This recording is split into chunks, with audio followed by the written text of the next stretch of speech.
This tutorial is going to go over adding some different brush effects to your images, and I would definitely try this out with all of your photos just to see how it looks. It's an edit that can easily tie things together, so find some sort of brush preset that you would like to work with and give it a try on your photos.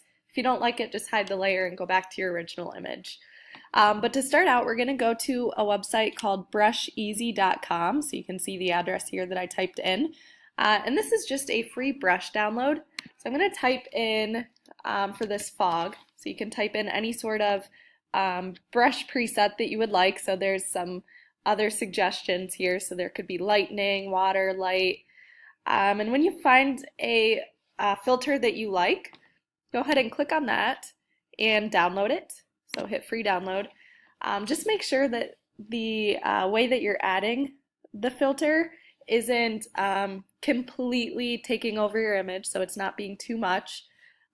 Also make sure that when you download it, you're not adding it to maybe create a specific effect. So for example, if you have pictures of candles and you wanted to show smoke being blown out, don't use something that's going to create an image that you could just kind of create by yourself. So it looks like it downloaded. So I'm going to click on this in my download, so it's in the bottom left corner of my screen here. And it's going to expand and show this little message that might say that it didn't work. Hit OK, that's okay, because it is creating a zipped file. So all we're going to do is double click on that and it will unzip the file. And if you double click that, it will open Photoshop for you. And if you go to your brush presets over here, it should automatically show up. So you should see in my brushes at the bottom here some of that fog. I added some smoke earlier as well, so you can see some of those different brushes that were added here. So I'm going to go ahead and click on that. And my paintbrush is obviously way too big to see the effect, so I'm going to change the size, bring that down a little bit. And start just experimenting with the fog. So most of my image has that black background, so I'm going to try out white for my paintbrush and see how that looks. I might make my paintbrush size a little bit bigger. And I'm just going to click here. I don't really like how there's that square that comes up, so I'm going to go back and undo.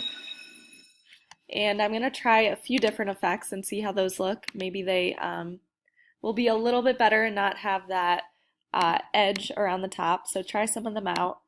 It should have downloaded multiple effects for you. So this one's a little bit better. I like how it has that clean edge at the bottom. So it's lining up directly with my image here. The one thing that I might have to go back and adjust are these edges in the middle here, that you can really see that difference between the brush and the background. Now before I get too far here, one thing I did forget to do on my image is add a new layer when I'm working with the fog. So make sure you do add a new layer. If I decided later that I did not like this and I had already saved it, it's stuck on my image and I can't go back and undo it. So that's the destructive editing. So always make sure you're adding a new layer. So I'm going to do Command Option Z to get rid of that. I'm going to add my new layer and then re-add my smoke effect here.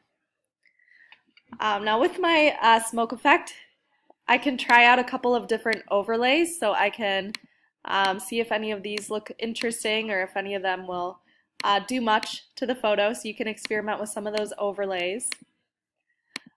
When you find one that you're happy with, again, if there's anything you have to go back and edit, that's when I would add a mask to your layer.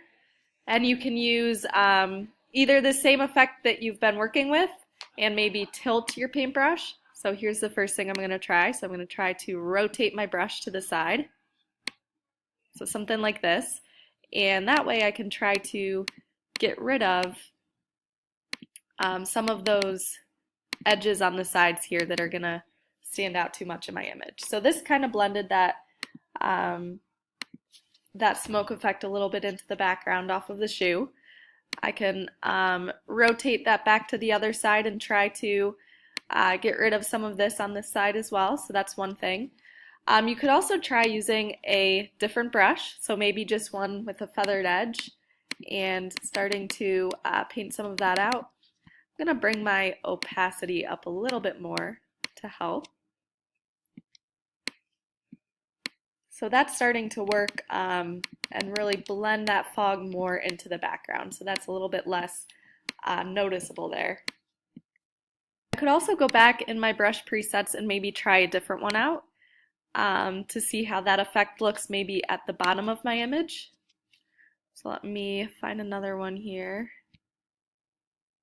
So we'll try this one. I'm going to change that brush size.